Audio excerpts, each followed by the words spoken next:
Assalamualaikum, I am Cik Nur Adiadina binti Cik Asari from matric number 119-3040. Nowadays, pluralism is active in its thinking in Malaysia, where the majority of the population is Muslim, which make it dangerous because undermine the position of Muslim in Malaysia. Pluralism is a modern way of thinking about religious freedom, which is the acceptance of religious diversity that's similar also in Islam, that encourage Muslims to be tolerant of one another, especially in Malaysia, which live in diversity of race, religion and culture. However, there is a serious problem because many people misunderstand the concept of pluralism, which actually seems to be one that recognizes that all religions are true and equal, that contradict in Islam, because Islam is the only true religion and most satisfied by Allah, as Allah said in Surah Al-Imran verses 19 say, indeed, the religion in the sight of Allah is Islam. Bismillahirrahmanirrahim. Okay, now we continue our presentation with fatwa regarding the religious pluralism. First fatwa, there are two fatwa that are regarding the religious pluralism. First, namely, fatwa related to liberalism as a result of the 74 conference in 2006. The movement of liberalism contains concepts that are found to be deviant from the aspect of theology and Sharia. Second, fatwa religious pluralism. On the July 1st July 2014, the state government of Selangor published a fatwa about the liberalism and religious pluralism. First, SIS, Forum Malaysia, and any individual establishment or institution that adhering to the concept of liberalism and religious pluralism is misguided and deviating from the teaching of Islam. Any derivative material that contains elements of ideology towards liberalism and religious pluralism should be banned and can be confiscated. The Malaysian Communication and Multimedia Commission's SKMM should block sites that are against the teachings of Islam and Islamic law. Last but not least, any individual who adheres to liberalism and religious pluralism should repent and return to the path of Islam. That's all from me. I will pass to the next presenter. Assalamualaikum warahmatullahi wabarakatuh. My name is Nurul Izzah binti Muhyiddin. My matric number is 1193029. Next is problem statement. Religious pluralism is not a new phenomenon in Malaysia. According to Majlis Agama Islam Selangor, the concept of religious pluralism forced Muslims to accept that Islam is one of the true faiths without simultaneously rejecting the truth of other religions. A research by Hussaini defined that this pluralism concept is being used to put pressure on the Muslim community to be open and recognize the truth of other religions. Majlis Agama Islam Selangor state that religious pluralism is a huge danger to Muslim community and must be prevented in order to avoid undermining Muslim faiths in Malaysia. In reality, the study by Helmi, Saleh and Abdul Rahman claims that the argument over religious pluralism continues this day, including the topic of religious freedom, which is chanted by proponents of this ideology such as Sister in Islam. Assalamualaikum warahmatullahi wabarakatuh. My name is Nura Shikin binti Uthman and my matriculation number is 1193022, and I will present my part, which is the main purpose of this study. The objective of this study were to study the historical emergence of religious pluralism. Secondly, to investigate the doctrine and propagation methods of religious pluralism. Finally, the effort to prevent the spread of religious pluralism in Malaysia will be distributed. That's all from me. Thank you. Okay, my name is Karut Merah binti Badaruddin. My matric number is 1193034, and I will continue the presentation about the historical emergence of religious pluralism in Malaysia. Plurality is generally known as the foundation for preserving a nation's diversity. Malaysia's religious diversity has resulted in religious pluralism. As social scientists define, it comprises major religions of the world such as Islam, Christianity, Buddhism, Chinese, Hinduism, Taoism, Sikhism and others to manage religious diversity and maintain social harmony. Malaysia's religious diversity has resulted in religious pluralism. Religious pluralism emerged in Malaysia in the late 20th century from the Indonesian liberalism movement. As a result, it is still new and unknown to many Malaysians. The Indonesian liberalism movement significantly impacted the early development of religious pluralism in Malaysia. Even though the term liberalism is not used, the influence of liberalism can be seen in Malaysia's liberalism movement.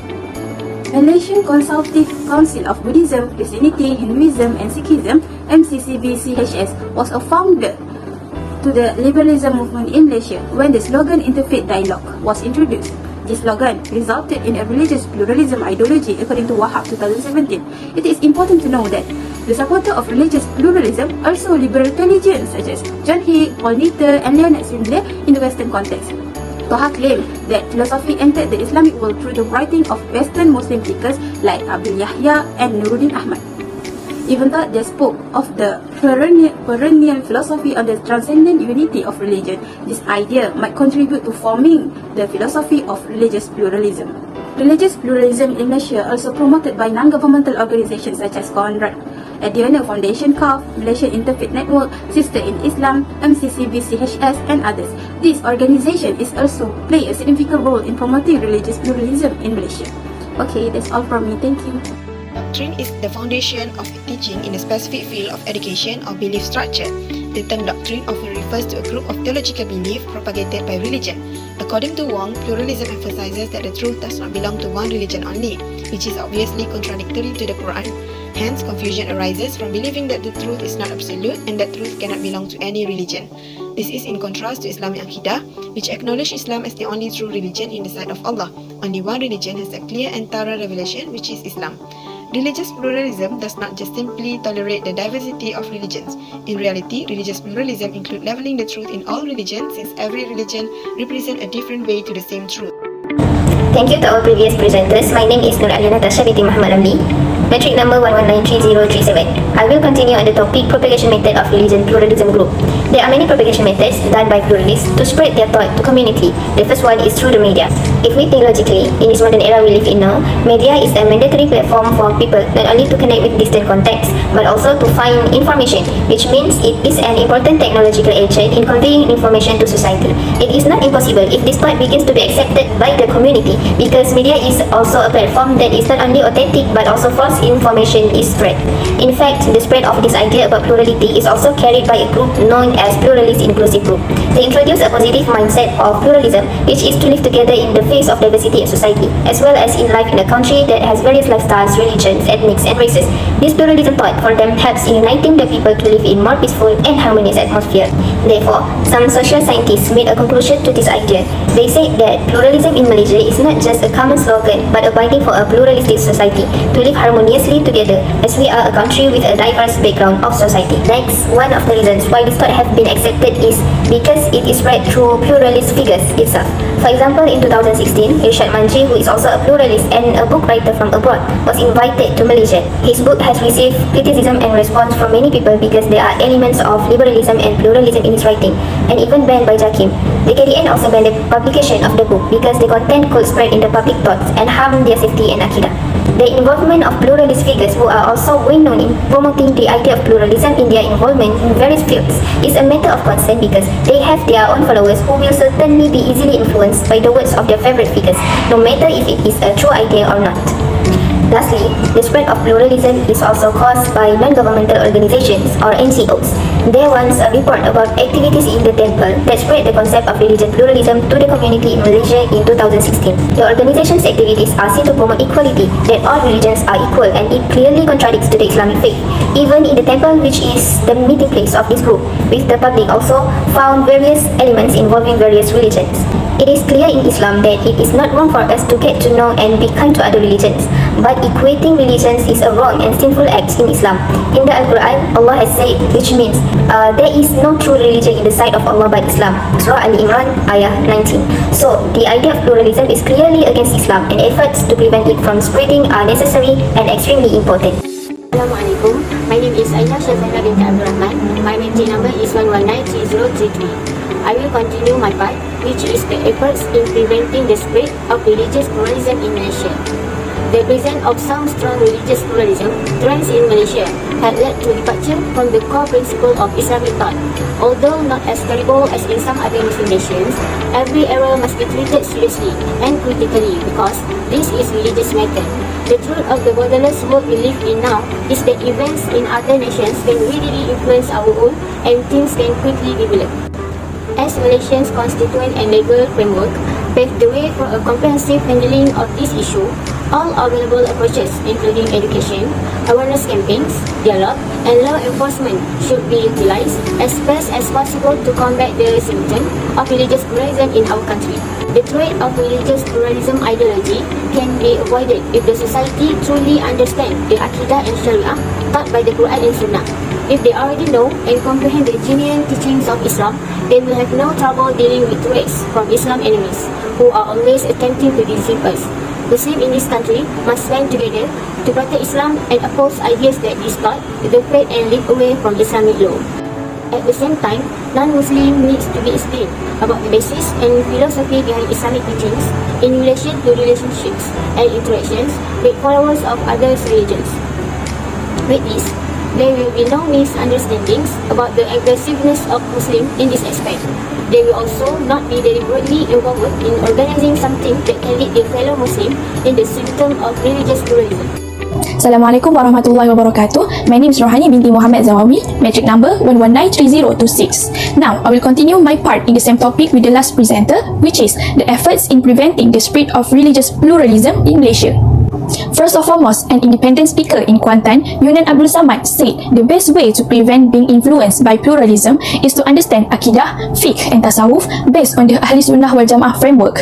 In addition, the approach taken to deal with the belief is still not effective enough to require more aggressive efforts by the authorities, especially the Council and the State Department of Islamic Religion, which is given the responsibility of monitoring its development. Besides, the core of law enforcement is also very important in curbing deviant teachings or thoughts in Malaysia, such as religious pluralism. According to Wahab, Abidin, Hamad, Muhammadi and Jalil 2022, this core aims to increase strict legal action from Islamic religious authorities against individuals or groups involved in any deviant teachings that have been categorized as contrary to Ahli Sunnah wal Jama'ah. In this way, it can control the illegal entry and spread within Malaysia. And last but not least, the prevention core aims to increase sensitivity, effective communication and strategic collaboration between the community and Islamic religious authorities as well as fellow Islamic religious authorities in dealing with the threats of deviant teachings in Malaysia, especially Islamic religious authorities at the federal and state levels to deal with the threat of deviant teachings in Malaysia. One of them is the National Plan of Action on Prevention and Counter Violent Extremism. I think that's all from me. I will pass to the next presenter. My name is Nur Maisurah binti Fauzi. My metric number is 1193024.